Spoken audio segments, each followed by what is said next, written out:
Hey guys, मेरा नाम है आकाश। आज मैं आपको कचहरी भूत की कहानी सुनाने जा रहा हूं। कचहरी का भूत एक ऐसी कचहरी जिसके अंदर है कई सारे तहखाने और उनमें रहता है एक खौफनाक भूत, जिसके कारण उस कचहरी को कहचरी के भूत के नाम से जाना जाता है। ये बात आज से बहुत समय पुरानी है।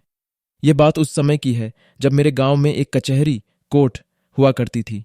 आप लोगों को बता दूं कि यह कचहरी लगभग 150 साल पहले से यहां पर है और इसे एक राजा ने बनाया था। इस कचहरी में कई सारे तहखाने हैं जिनका निर्माण उस समय राजा के द्वारा किया गया था। अब तो यह तहखाने बंद कर दिए गए हैं, पर कुछ सालों पहले यह तहखाने खुले हुए थे और हमारी कहानी इन्हीं में से एक तहखाने पर है। यह बात आज से लगभग 36 साल पुरानी है। इस कहानी के लिखित होने से 36 साल पहले की कहानी। उस समय इस कचहरी को एक स्कूल में तब्दील कर दिया गया था और उन तहखानों को भी बंद कर दिया गया था, पर वहां एक या दो तहखाने खुले हुए थे जिनको बंद करना उस समय बाकी था।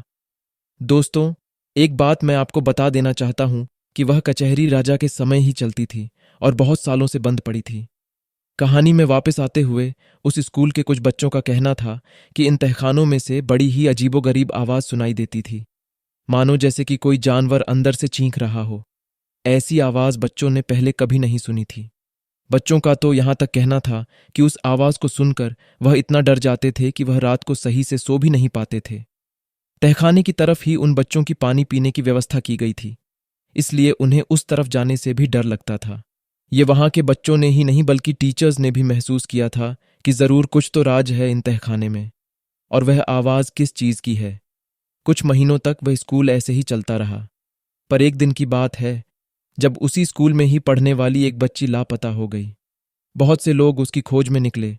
उसकी मां का कहना था कि वह बच्ची स्कूल से सीधे घर पर आई थी, लेकिन वह अपना टिफिन स्कूल में भूल गई थी तो उसे ही लेने गई होगी। यह बात जानकर सब लोग स्कूल गए। दोस्तों, उस समय टीचर भी जल्दी स्कूल से चले जाते थे और उस स्कूल को बंद करने का दरवाजा भी उस टाइम नहीं था, तो शायद बच्ची स्कूल के अंदर चली गई होगी। यही सोचकर सब लोग स्कूल की तरफ दौड़े, पर वहां कोई नहीं था। पूरा स्कूल उस समय सुनसान था।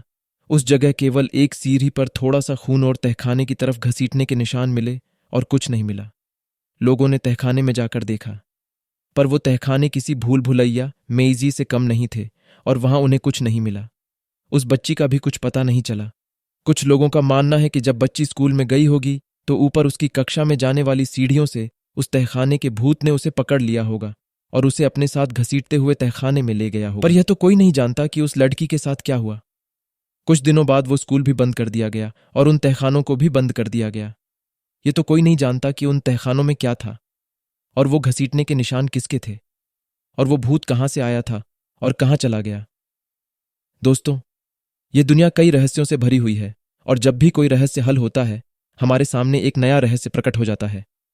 भूतों, प्रेतों, पिशाचों, चुड़ैलों, डायनों, रक्त पिशाचों या मानव भेदियां हो, हमें हमेशा ही इन विषयों पर कई तरह की फिल्में देखने को मिलती है या लोगों द्वारा कई तरीके की कहानियां सुनने को मिलती है। सो आई होप गाइज आपको ये हॉरर स्टोरी अच्छा लगा होगा।